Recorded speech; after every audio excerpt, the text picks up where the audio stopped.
Welcome to Let Me Fix This. Enjoy the video.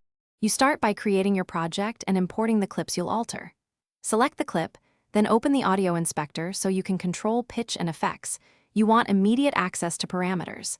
If the voice is embedded in video, detach the audio now so changes won't affect video edits. Once done, solo the track or mute others to hear edits clearly.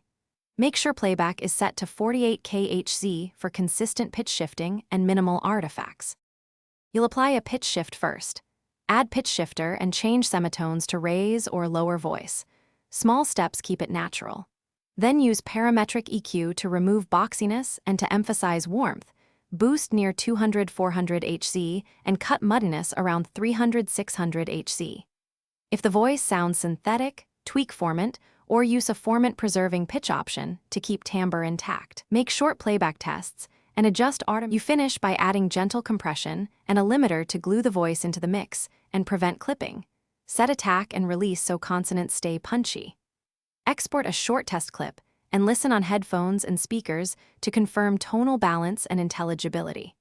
If you hear warble or digital artifacts, reduce the pitch shift, enable any formant-preserving algorithm, or try splitting pitch shift into multiple smaller shifts. Make sure sample rates match across clips to avoid strange playback issues.